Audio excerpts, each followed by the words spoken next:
이 시간 은혜 받으실 하나님의 말씀은 누가복음 24장 13절로 17절의 말씀입니다. 신약성경 140페이지 누가복음 24장 13절로 17절의 말씀입니다.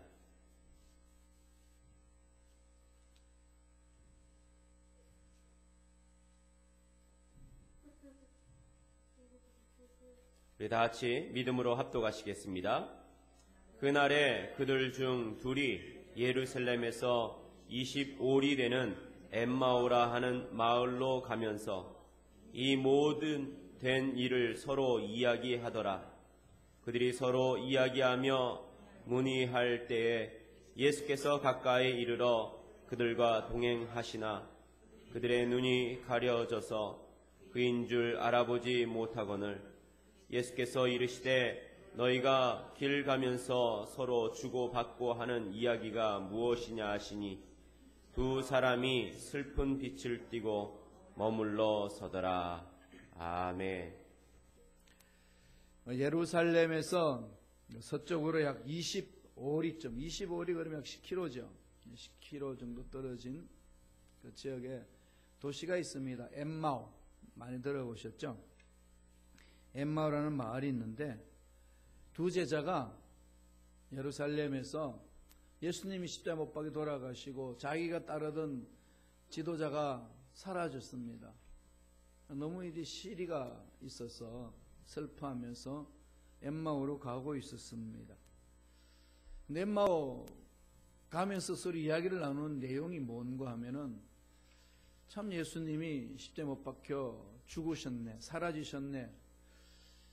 그런데 그분이 부활하셨다는 얘기도 있고 여인들이 부활을 체험했다는데 이게 사실일까? 또 제자들이 주님이 다시 살아났다는데 과연 그런 일이 있을까? 이러면서 이렇게 회의하면서 이제 시리에 빠져서 가는 거예요. 눈에 안 보이니까. 죽는 건 봤는데 십자가에 매달려서 죽었다는 사실은 아는데 부활에 대한 체험이 없습니다.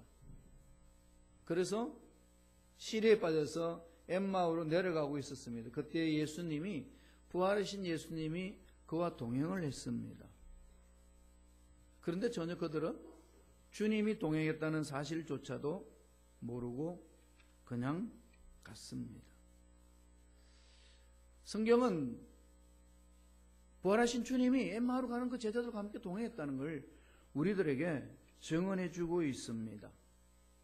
그렇다면은 엠마오로 가는 그 제자들이 슬퍼하는 이유 어디서 찾을 수 있죠? 왜 슬퍼할까요? 슬퍼할 이유가 없잖아요. 죽으신 분이 살아났는데 그와 함께 동행하고 있는데 부활하셨다는 소문을 듣고서도 부활했대. 여인들이 봤대. 그런데 우리가 따르던 제자들도 봤대. 그러면서 슬퍼하는 거예요. 여러분 어떠세요?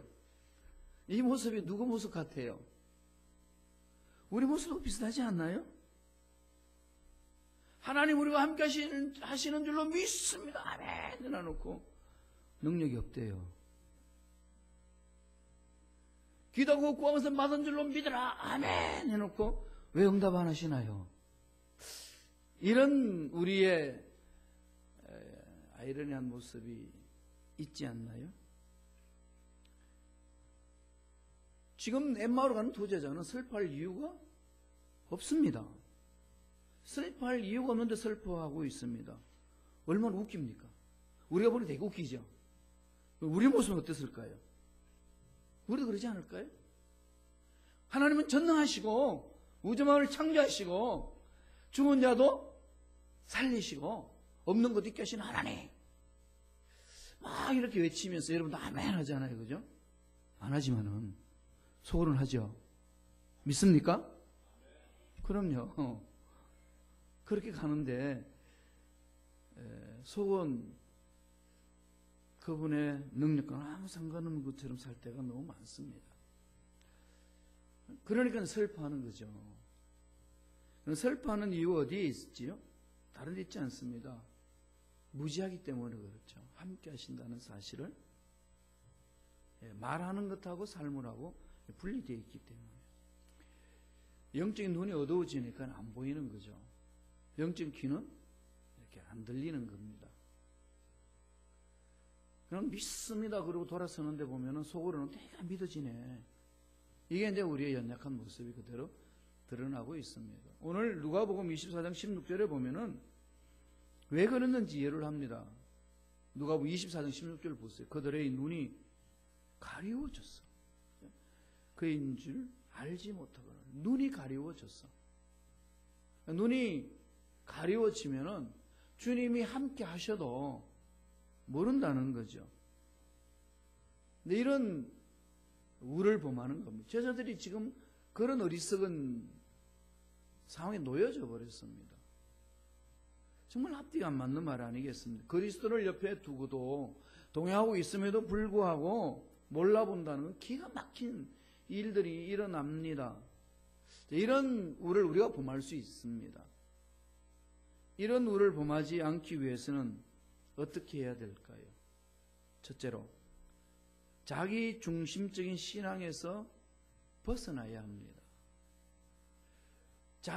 자기가 믿는 신앙이 자기가 생각하는 그것만 알아보는 거죠. 사람은 생각하는 만큼만 본다는 말이 있지 않습니까? 사람 믿는 만큼은 압니다. 믿음이 없으면 지식이 성립하지 않죠. 생각이 없으면 보이는 게 없습니다. 나쁜 생각이 있으면 나쁜 생각으로 문제를 보고 상황을 보고 사람을 봅니다. 의심이 들면 의심하는 생각으로 보고 의심이 드는 것만 찾습니다. 바로 보지 못한다는 거죠. 이미 제자들은 시리에 빠져 있어요. 죽었습니다. 예수님이 부활하셨다는 말씀은 자기 머릿속에 사라집니다. 죽었는데 끝났는데 어떻게 하지? 이제는 어떻게 해야 된단 말인가? 시리에 빠지는 거죠.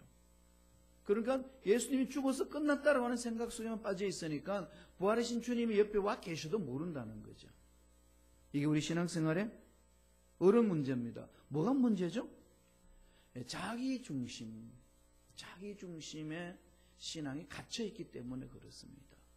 예수를 믿는데도 자기 생각에서 믿는 것에 갇혀 있습니다. 엠마오로 가는 두 제자의 모습이 그 모습이라고 보여줍니다. 그게 우리들한테 나타난다는 거죠. 그러니까 이때까지 예수님을 잘못 믿은 거죠. 따라다녔는데 예수님에 대해서 기대를 하는 것이 잘못된 기대를 하고 있습니다. 정말로 이게 우리 신앙생활이 일어날 수 있는 일이라는 것을 오늘 엠마오로 가는 두 제자를 통해서 우리에게 하나님은 말씀하고 있습니다. 누가복음 24장 21절을 보세요. 이 사람들이 뭘 믿고 있는지를 정확히 보여줍니다. 다 같이 읽겠습니다. 우리는 이 사람이 이스라엘을 속량할 자라 바랐노라. 이뿐 아니라 이 일이 일어난 지가 사흘째요. 이스라엘을 속량할 자로 바랐다는 거죠. 그러니까 지금 이 말씀을 보면 우리가 이해할 수 있는 게 뭐죠? 예수님을 나의 구세주로 나의 죄를 씻어주시고 나를 살려주시는 분을 믿지 않고 뭘 한다는 거죠? 이스라엘을 속량한다는 말은 우리 민족을 해방시키 주실 수 있는 메시아로 믿었다는 겁니다. 정치적으로 구원해 줄 것을 믿은 거죠. 그런데 막상 10대 돌아가시니까 자기가 믿고 따랐던 기대와는 다르게 갑니다.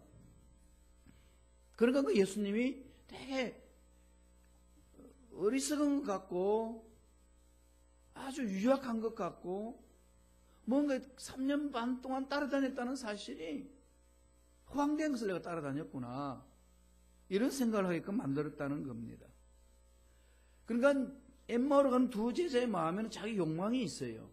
이스라엘이 정치적으로 해방될 것이다. 누구를 인하여서? 예수를 인하여서. 조상 때부터 들어왔던 메시아가 오신다. 메시아가 오시면 그런 일을 할 수 있을 것이라는 기대 속에 예수를 따랐다는 그 말씀이죠. 그러니까 자기는 이스라엘을 속량하실 것을 믿었는데 십자가에 죽어버렸어. 끝난 거야. 그래서 자기 생각은 거기에 집착하니까 메시아로 구세주로 보이지 않습니다. 정치적으로 회복시킬 줄 아는데 정치적으로 회복하지 못하고 오히려 적군들한테 모함 받아가지고 십자가에 매달려서 죽었다. 우리는 지도자를 잘못 만났다. 이 생각으로 스릴에 빠진 겁니다. 그래서 가고 있는 거예요.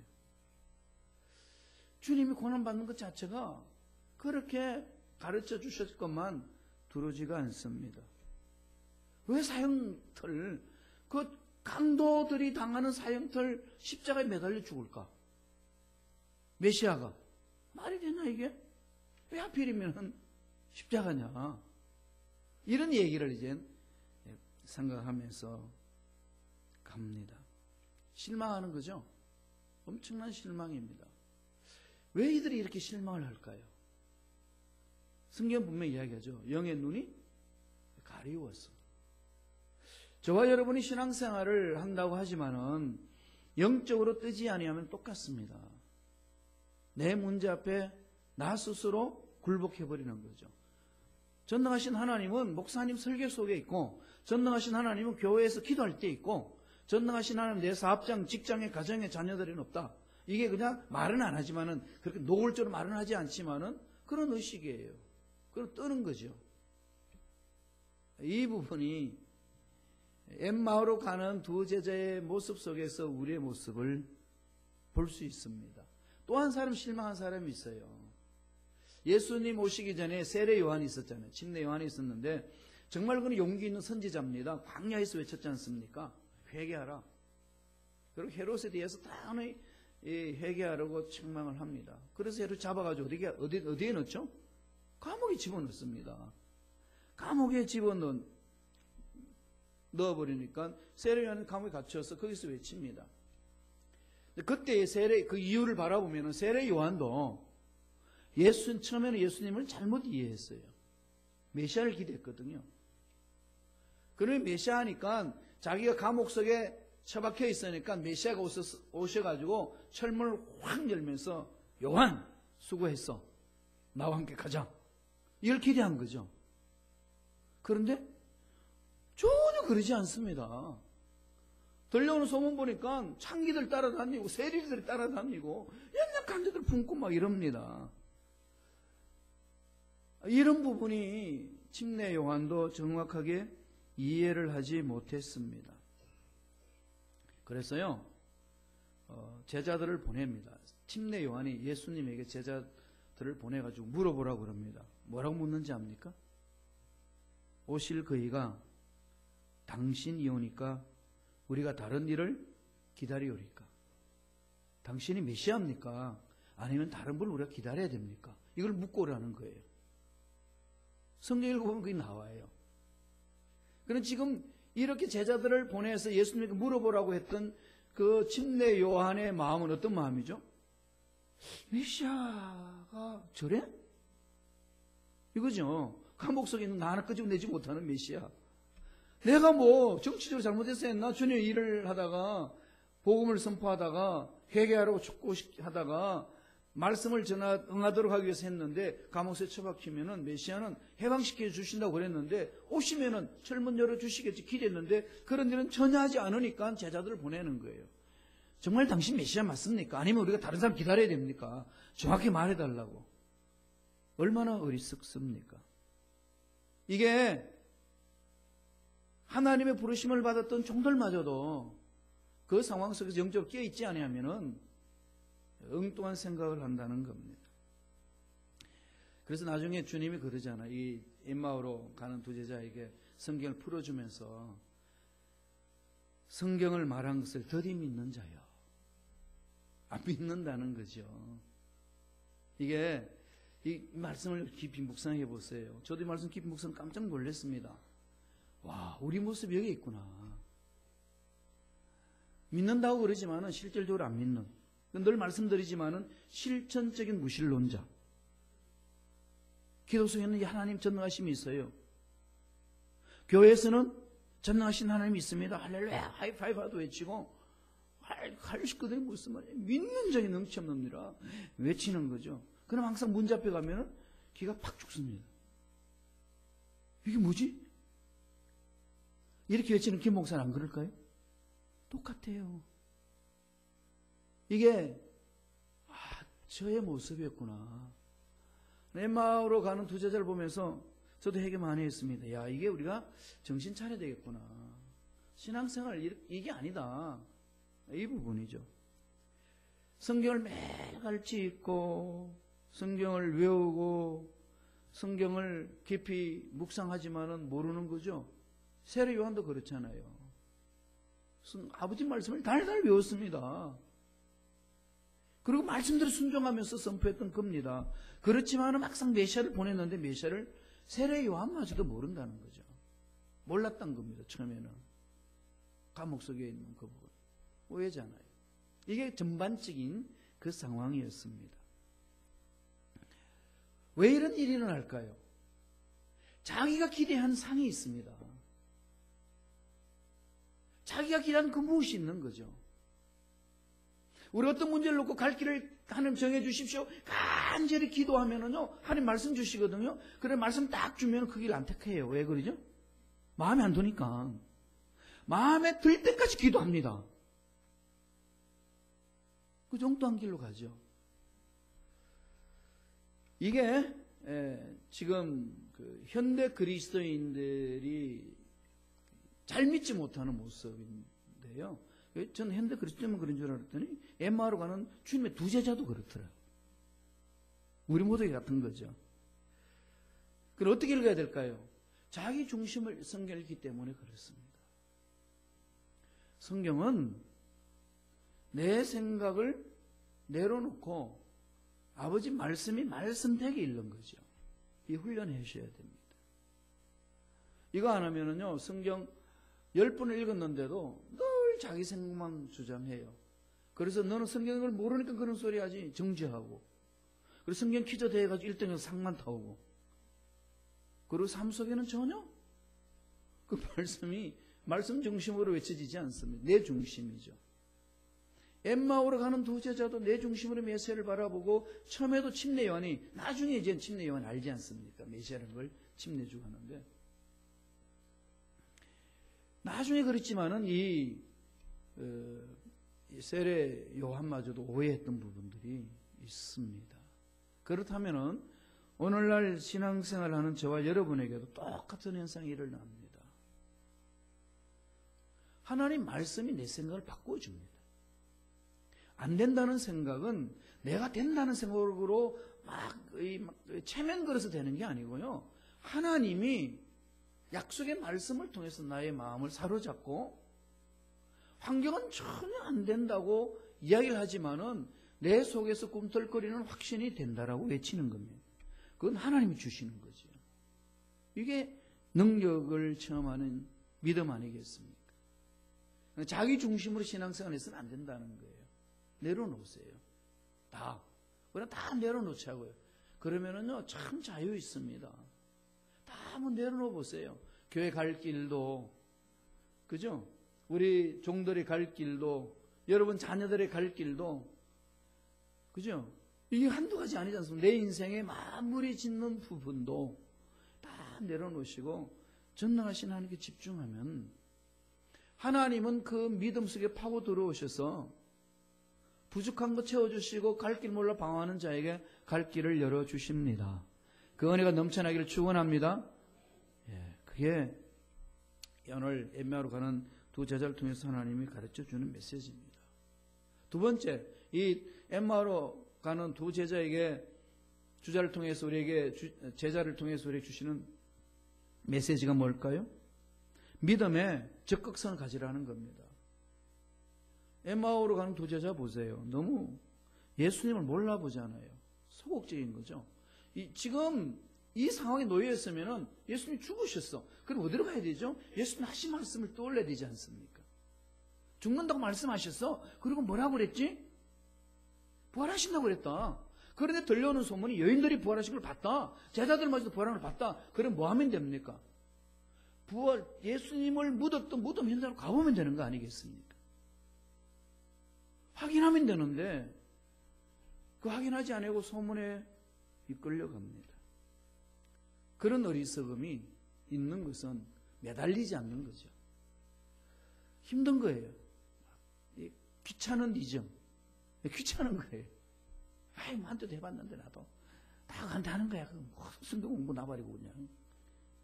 야, TV 재밌는데 보자. 밥 먹으러 오라 그러면 또 몰라. 배도 고픈데 뭐 가냐. 다 귀찮은 거예요 그냥. 소극적으로 나아가면요. 결과는 뭐죠? 마귀 밥이에요.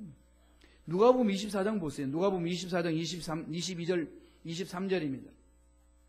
누가복음 24장 22절 23절 다 같이 읽어봅니다. 또한 우리 중에 어떤 여자들이 우리로 놀라게 하였으니 이는 그들이 새벽에 무덤에 갔다가 그의 시체는 보이지 못하고 와서 그가 살아나셨다는 천사들의 나타남을 보았다 하미르라. 이게 지금 여인들의 지금 간증이 막 쏟아져 나오고 있습니다. 그러면은 주님의 말씀을 훈련받았던 엠마오로 가는 두 제자는 뭐 해야 되겠어요? 가보자.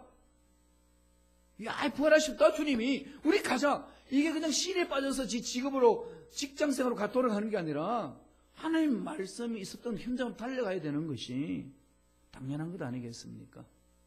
하나님은 살아계십니다. 죽은 자 살립니다라는 것이 이 성경 속에 기록됐다면 이 말씀 속에 심취하려고 몸부림치는 것이 하나님의 사랑을 체험한 자의 모습 아니겠습니까? 바쁘고 힘들고 귀찮은 거 그게 뭐가 문제가 되겠어요? 차고 나올 수가 있는 거죠. 그걸로 끝나는 것이 아니라 제자들이 하는 말도 듣습니다. 24절 보세요. 누가복음 24장 24절입니다. 다 같이 읽습니다. 또 우리와 함께 한 자 중에 두어 사람이 무덤에 가 과연 여자들이 말한 바와 같음을 보았으나 예수는 보지 못하였느라 하거늘. 제자들이 가봤는데 예수님 없더라. 여기 무덤에. 그러니까 뭐 하는 거죠? 그랬대. 제자들도 가봤는데 예수님 무덤에 없대. 그러고 나서 실에 빠져가서 집에 가고 있어요. 웃기지 않나요 지금? 그런데 우리가 보기엔 되게 웃기는데 이 모습이 우리의 모습이라는 거예요. 저의 모습이더라고요. 이 부분은 정말 우리가 신앙생활을 다시금 점검해 봐야 될 상황입니다. 부활절을 맞이해서 정말 점검해야 될 부분이에요.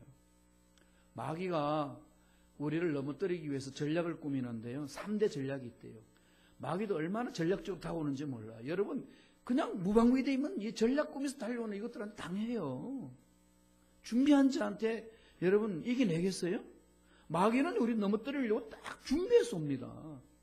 우리는 그냥 무장해제해가지고 그냥 가다 보면 이리 터지고 저리 터지는 거죠. 그럼 다 귀찮은 거지 그냥. 한때 내 해방본데 다 그렇더라. 야. 그냥 알았어 야. 이게 그냥 나오는 거라니까요. 3대 전략이 뭔지 압니까? 합리화. 뭐 다른 사람 다 그러는데 뭐 목사님 봐 장로님 안 그래? 시대가 그래. 이 합리화하는 거지 이렇게. 또 하나는요.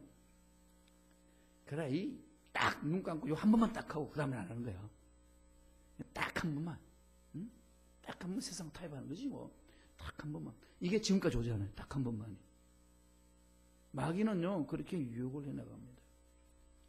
모든 죄는 딱 한 번만으로 시작합니다. 그죠?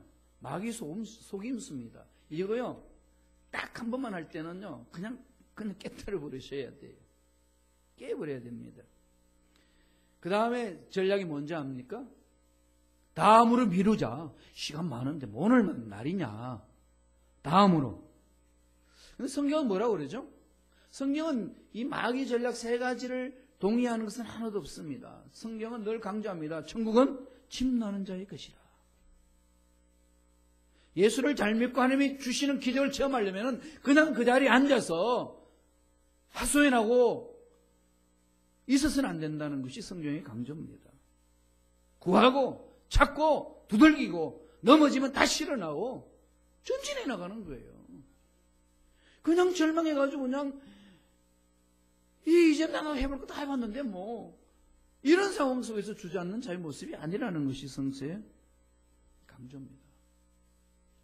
주님이 정말로 적극적으로 달려들어서 하나님 은혜를 체험한 자들을 바라보면서 칭찬하는 사람들 많이 있습니다. 마태복음만 봐도요 그런 분들 있습니다. 8장에 보면 백부장 이야기 나오잖아요. 하인의 병을 고쳐주는 그 열정, 그죠? 그냥 갑니다. 주님 말만 하십시오. 나도 내 밑에 있는 종들이 있는데 가라면 가고 오라면 옵니다. 주님, 우리 집까지 올 필요가 뭐가 있습니까? 그냥 말씀만 하옵소서. 그러더니 주님이 뭐라고 그러죠?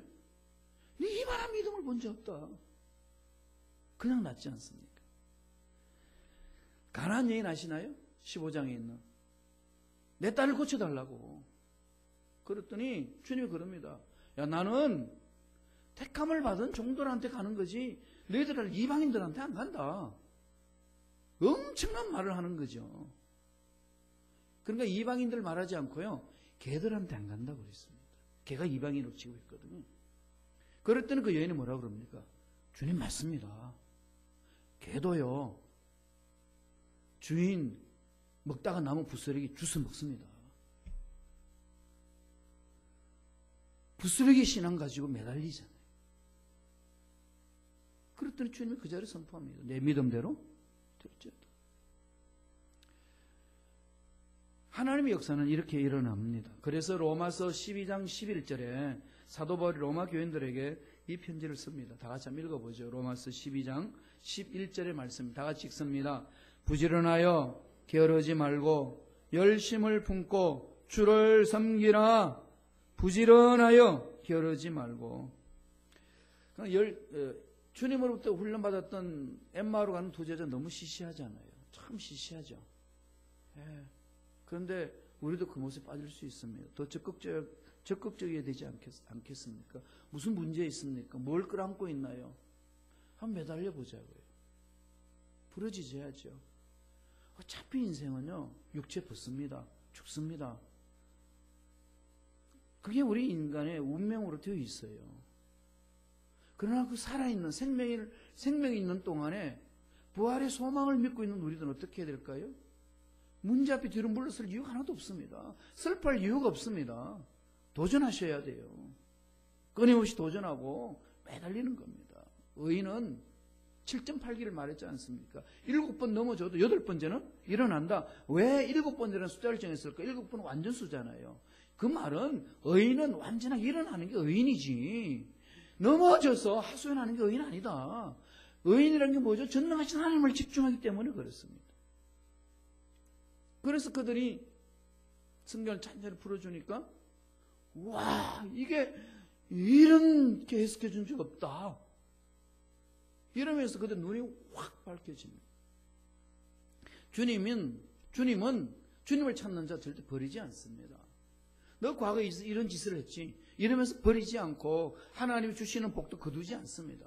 지금 여기 회개하고 믿고 따라오는 자 하나님은 책임져 주십니다. 그 은혜 넘쳐나기를 바랍니다. 여러분, 부활절을 맞이해서 이 부활의 능력은 죽음을 죽인 것 아니겠습니까? 실패를 죽이는 겁니다. 우리의 최대 원수인 죽음을 죽여버린 것이 부활 아니겠습니까? 그 부활의 능력은 의인들이 소유하는 겁니다. 누가 의인입니까? 믿는 자. 그건 저와 여러분 의인 아니겠습니까? 의인은 달려가는 거예요. 그래서 우리들 모였을 때 힘들고 어렵다고 털털 털어버리면 되는 거죠. 어린아이와 어른 차이가 뭐나요? 어린아이들 길 가다가 넘어지면 엄마가 이렇게 줄 때까지 으악 그러고 울고 난리를 칩니다. 어른들은 부끄러워서 일어나죠. 얼른 일어나가지고 그냥 털털 털지 않습니까? 오늘 신앙생활하면서 어린아이 같은 신앙인들 얼마나 많은지 모릅니다. 목사님 와가지고 코 닦아주고 문제 털어주고 뭐 일으켜주고 상태 삼해줄 때까지 기다리고 있는 거지. 그건 신앙생활 하는 거 아니에요. 성령이 임하면은 일어서는 거죠. 스스로. 성령은 스스로 일어나게끔 만들어주는 게 성령의 권능입니다. 부활의 능력입니다. 그래서 성숙한 자 되시길 바랍니다. 눈을 밝혀주시는데 볼까요? 누가복음 24장 31절입니다. 누가복음 24장 31절에 보면은 다 같이 읽어보죠. 그들의 눈이 밝아져 그인 줄을 알아보더니 예수는 그들에게 보이지 아니하시는 길. 이제는 스스로 눈이 밝아졌으면 어떻게 하죠? 스스로 일어서라는 거 아니에요. 스스로 일어서라. 자원하여서 감격하여서 시키니까 하고 안 시키니까 그냥 안 하고 이런 거 아닙니다. 하나님 일은 자원하여서 마음이 뜨거운 거죠. 누가복음 24장 32절 보세요. 이렇게 감동. 우리가 성경 읽고 은혜 받으면 이런 게 있어야 돼요. 사모해야 됩니다. 다 같이 읽습니다. 그들이 서로 말하되 길에서 우리에게 말씀하시고 우리에게 성경을 풀어주실 때에 우리 속에서 마음이 뜨겁지 아니하더냐 하고, 부활하신 주님을 만난 자들의 마음이 그렇습니다. 막 뜨거운 거죠. 혼자 있을 수 없어요. 열정이 일어나서 달려가는 거 아니겠습니까? 어차피 세상 살면요 상처받을 수 있어요. 여러분, 우리가 어린아이가 성장하려면 홍역 치료해야 되잖아요. 안 치료는 안 됩니다. 언젠가는 다 치료가 돼 있지 않습니까? 어쩔 수 없이 상처 주거니 받거니 합니다. 그게 매여 있을 필요도 없어요. 상처 준다고 다 받지 말아요. 공짜로 다 받을 필요도 없어요. 그냥 이렇게 털털 털어버리고 일어서는 부활의 능력을 사모한 자의 삶입니다. 적극적으로 나가야 된다는 거죠. 부활의 능력을 체험한 자는 뜨겁습니다. 일어나는 거예요. 그럴 때 하나님 예배하신 복을 듬뿍 체험하며 달려갈 수 있습니다. 이 은혜가 부활절을 맞이한 저와 여러분 삶 속에 넘쳐나기를 간절히 축원합니다. 기도하겠습니다. 하나님 감사합니다. 오늘 우리에게 주님의 부활하신 날을 맞이하여서 주님의 부활을 찬양하고 부활의 능력을 사모할 수 있도록 믿음 주시고 말씀 주시고 기도를 좀 특권 주시는 해에 감사와 찬양을 드립니다. 더 이상 어린아이처럼 그저 문제 있다고 어렵다고 주저앉아버리는 어리석은 자가 되지 말고 전능하신 하나님을 바라보며 일어서서 담대히 달려나가는 믿음의 일꾼들에게 축복하여 주시옵소서. 감사하고 예수님 이름으로 기도드리옵나이다. 아멘.